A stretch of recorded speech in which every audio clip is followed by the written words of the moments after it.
Hello everyone, welcome to the solution video.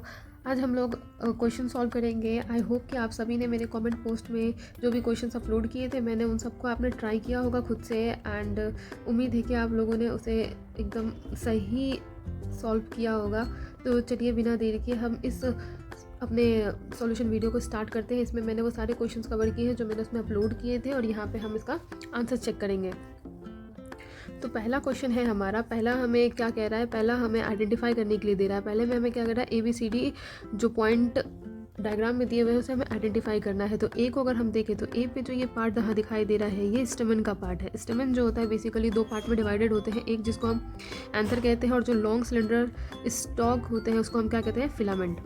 तो ए हमारा क्या हो जाएगा, ए हमारा फिलामेंट हो जाएगा। अगर हम बी को देखें तो बी जो हमें दिखा रहा है ये बेसिकली जो पार्ट है लॉन्ग स्टाइल, ये फिलामेंट नहीं है। ये जो है ये देख रहे हैं आप बेसल पार्ट जो ओवरी है, ओवरी से निकलता हुआ क्या दिखा रहा है, जो पार्ट होता है लॉन्ग उसको हम क्या कहते हैं, स्टाइल कहते हैं। और सी हमारा क्या हो जाएगा, सी हमारा जो है वो क्या है, बेसल पार्ट, इस ओवरी, ये क्या है, ओवरी।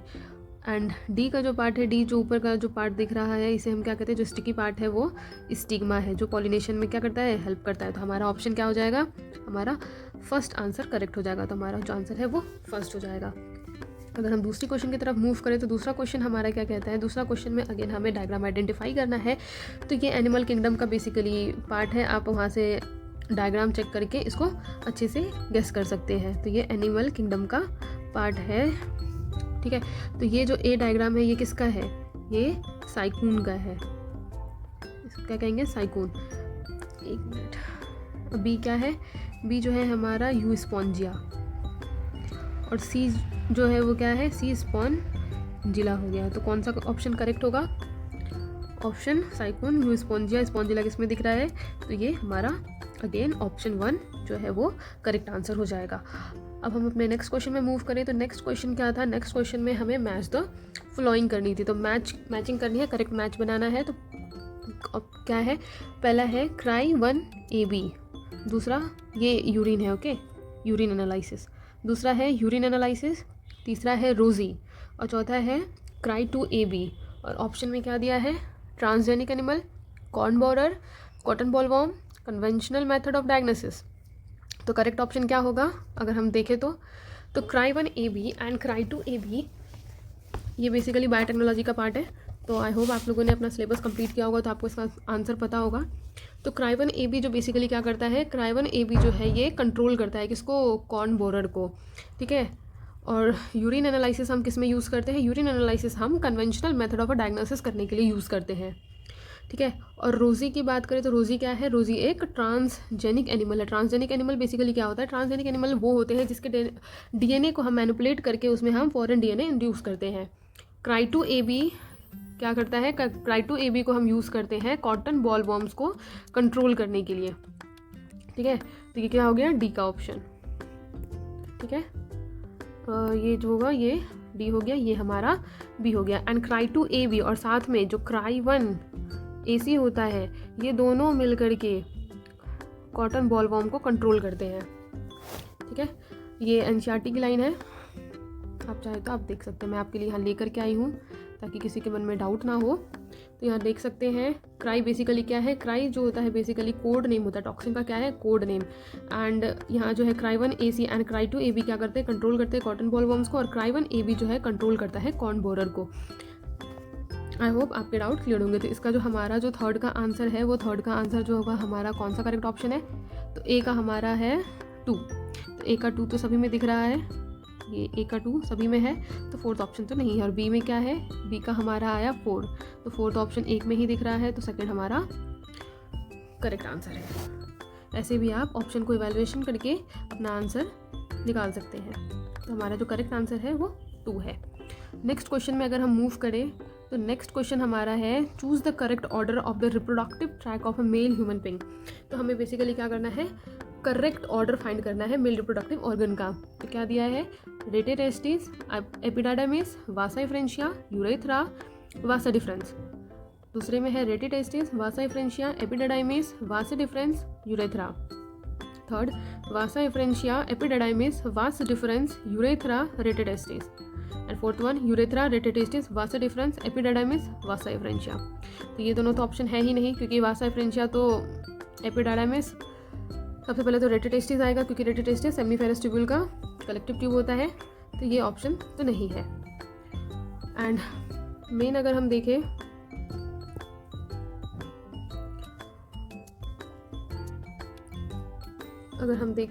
तो ये दोनों तो है नहीं। मेनली कन्फ्यूजन हमें वासा एफ्रेंशिया और वासा डिफरेंस को लेकर के होता है। तो इसमें मैं आपको कन्फ्यूजन क्लियर करती हूँ कि यहाँ देखो, यहाँ एनसीईआरटी का डायग्राम दिया हुआ है जिसमें कि क्लियरली आपको विजिबल होगा डायग्राम में। अगर मैं थोड़ा जूम करूँ तो यहाँ पे जो ये है ये टेस्टिस का पार्ट है, इट्स टेस्टिस। एंड इसमें जो सेक्शंस दिख रहे हैं आपको कंपार्टमेंट, ये सेमनीफेरस ट्यूब्यूल्स हैं। इससे निकलने वाले जितने ये जा रहे हैं ये क्या है, ये सारे रेटिटेस्टिस हैं।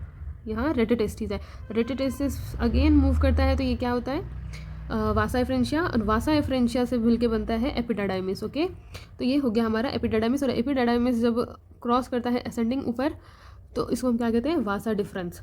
उसके बाद यूरेथ्रा, ये वासा डिफरेंस है, और यहाँ पे यूरेथ्रा है, तो लास्ट में आएगा यूरेथ्रा।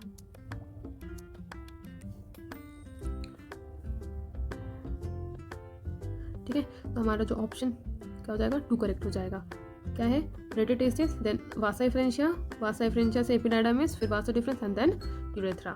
आई होप आपके क्वेश्चंस क्लियर हो गए होंगे, डाउट सॉरी। नेक्स्ट क्वेश्चन पे अगर हम मूव करें तो नेक्स्ट क्वेश्चन देखो, यहाँ पे ना डायरेक्ट, हाँ ये एनसीईआरटी की डायरेक्ट लाइन है जहाँ पर आपको क्लियरली दिखाया गया कि जो मेल सेक्स एक्सेसरी डक्ट्स हैं उसमें क्या है, रेटिटेस्टिस, फिर vasa efferentia, epididymis, vasa deferens and then urethra. तो ये सीक्वेंस में आपको याद करना है। ठीक है, याद रखना है कि रेटिटेस्टिस, उसके बाद वासा एफ्रेंशिया एंड एपिडाइडाइमिस, फिर वासा डिफरेंस, उसके बाद यूरेथ्रा।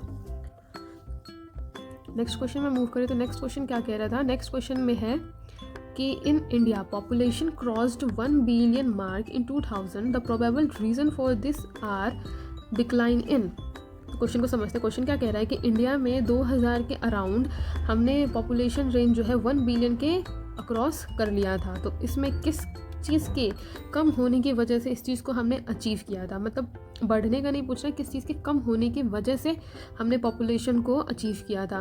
तो यहाँ पे ऑप्शन दिया है maternal mortality rate, infant mortality rate, number of people in a reproducible age and death rate. तो पहले समझते हैं कि मोर्टेलिटी रेट क्या होती है। मोर्टेलिटी रेट बेसिकली क्या होता है, डेथ रेट को कहते हैं। किसको कहते हैं, डेथ रेट को। और जो नैटलिटी होती है, नैटलिटी ठीक है, नैटलिटी होती है बर्थ रेट। साथ में इसमें एक और 2 टर्म्स हैं, immigration and immigration. Okay, immigration क्या होता है, इमाइग्रेशन वो होता है जिसमें कि आपके मतलब बाहर से कोई आपके कंट्री में आ रहा है। ऐसे समझो, जो बाहर है मतलब जो जोग्राफिकल एरिया है, ठीक है, एक मिनट, जो इमाइग्रेशन होता है, इमाइग्रेशन में क्या होता है कि बाहर से कोई आपके कंट्री में आ रहा है तो इमाइग्रेट हो रहा है। ठीक है, बाहर से कोई आपके कंट्री में आ रहा है तो मतलब इमाइग्रेशन हो रहा है। तो इसमें क्या होगा, कोई आपके कंट्री में बाहर से कोई आ रहा है तो आपके इधर का जो है क्या होगा, पॉपुलेशन इंक्रीज़ हो जाएगी। तो उसके बेसिस पे हम क्या कहेंगे, यहाँ पे क्या होगा, पॉपुलेशन इंक्रीज़ करेगा। लेकिन वही इमाइग्रेशन हो रहा है तो मानिए कि आपके जोग्राफिकल एरिया मतलब आपका जो कंट्री है वहाँ से कोई मूव करके दूसरे देश में जा रहा है। ठीक है, दूसरे जोग्राफिकल एरिया में जा रहा है, मतलब दूसरे कंट्री में जा रहा है। आप ऐसे समझो कि वो दूसरे कंट्री में ही जा रहा है। ठीक है, तो उसके केस में क्या होगा कि आपके जो एरिया का पॉपुलेशन डिक्रीज़ होगा, तो यहाँ पे भी सेम केस है, वहाँ पे क्या होगा, पॉपुलेशन डिक्रीज़ होगा। खैर हमें इन दोनों टर्म पे क्वेश्चन नहीं पूछा है, हमारा क्वेश्चन है मोर्टेलिटी रेट के बेसिस पे। ठीक है, तो यहाँ पे है मैटरनल मोर्टेलिटी रेट और इन्फेंट मोर्टेलिटी रेट। तो मैटरनल मोर्टेलिटी रेट हो गया आपको कि मदर के डेथ रेट। पहले क्या होता था ना कि जब भी कोई प्रेग्नेंट जो वुमन होती थी तो उनके जब डिलीवरी के चांसेस के टाइम पे क्या होता था कि इधर या तो मदर की डेथ हो जाती थी या तो उसके बच्चे की डेथ हो जाती थी। तो पहले ये जो चांसेस थे ना ये बहुत हाई थे। लेकिन अब जो है ना हमारा जो मेडिकल प्रैक्टिशनर है वहाँ पे हमारे टेक्नोलॉजी इतने इंप्रूव हो गए हैं, हमारे डॉक्टर्स इतने अच्छे हैं कि हम इन सब चीज़ों को अब मिनिमाइज़ कर पा रहे हैं। तो जो डेथ रेट है खास करके जो मैटरनल मोर्टेलिटी रेट है मतलब मैटरनल डेथ रेट या इन्फेंट डेथ रेट है, जो प्रीमेच्योर डेथ हो जाती थी या फिर बच्चे के डिलीवरी के टाइम पे डेथ हो जाती थी, अब ये सब चीज़ हम मिनिमाइज़ कर पा रहे हैं। तो जब ये सब चीज़ें कम हो रही है तो क्या हो रहा है, जीने की चांसेस बढ़ रही है। तो बेसिकली क्या होगा, ये हमारे पॉपुलेशन ग्रोथ को सपोर्ट करेगा। अब ऐसे भी क्वेश्चन देखो, क्वेश्चन क्या कह रहा है कि डिक्लाइन, किस चीज़ के डिक्लाइन की वजह से, ये सब चीज़ें जो डेथ रेट घटेगी तभी तो जाकर के पॉपुलेशन इंक्रीज़ हो पाएगा। तो इसमें क्या हो रहा है, हमारा पॉपुलेशन ग्रो कर रहा है। इवन कि इन्फेंट मोर्टेलिटी रेट जो है उसमें भी क्या हो रहा है, हमारा पॉपुलेशन इंक्रीज़ कर रहा है। जो number of people in a reproducible age, इसका क्या मतलब है, जो number of people in a reproducible as.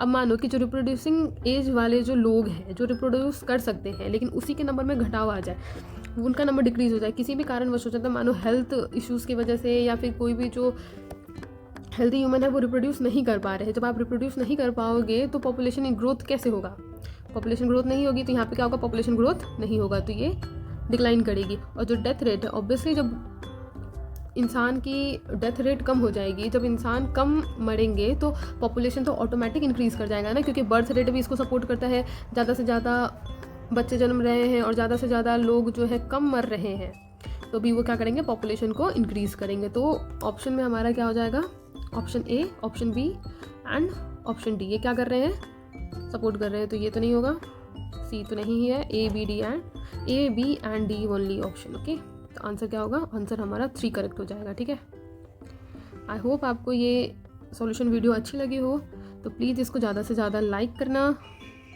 Share करना। कोई भी डाउट हो तो आप कमेंट करके अपना पूछ सकते हैं, मैं ज़रूर रिप्लाई करूँगी। And thank you for this, thank you so much visit करने के लिए। क्वेश्चंस आते रहेंगे, आप ज़रूर से देखना। And all the very best for your NEET 2025।